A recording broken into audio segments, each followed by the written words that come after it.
ধরো একদিন তুমি ঘুম থেকে উঠে দেখলে তুমি জান্নাতে, চারপাশে নূরের আলো, দুধের নদী, সুবহানাল্লাহ, কি শান্তি। হঠাৎ চোখ খুলে গেল আর তুমি দেখলে এটা একটা স্বপ্ন ছিল। প্রশ্ন হচ্ছে, এই স্বপ্ন একদিন বাস্তব হবে কার জন্য? তুমি কি জানো আল্লাহ কোরআনে বলেছেন কিছু মানুষ জান্নাতে নির্বাচিত না, তারা হুজুর, না তারা কোনো বুজুর্গ, তারা আসলে কিছু সাধারণ মানুষ, কিন্তু তাদের আছে 5টা অসাধারণ গুণ।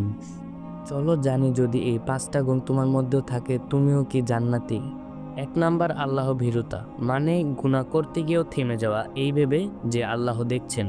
এই একটা ভয় অনেককে জান্নাতি বানায়। কুরআনে আল্লাহ বলেন, নিশ্চয়ই যারা মুত্তাকি তাদের জন্য রয়েছে জান্নাত, সূরা আত-তুর 17। 2 নাম্বার, ধৈর্য। রাসূলুল্লাহ সাল্লাল্লাহু আলাইহি সাল্লাম বলেছেন, ধৈর্যশীলদের বিনা হিসাবে প্রতিদান দেওয়া হবে, সূরা আজ জুমার 10।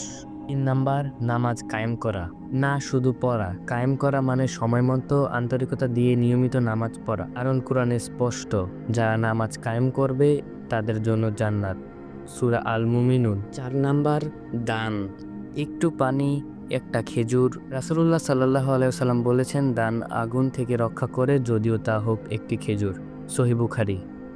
5 নাম্বার, গোপনে ভালো কাজ, এই কাজ তুমি করবে, কেউ জানবে না, শুধু তোমার রব জানবে। এই ইখলাস, এই নিঃস্বার্থতা আল্লাহর আরশের ছায়া জায়গা পেতে সাহায্য করবে।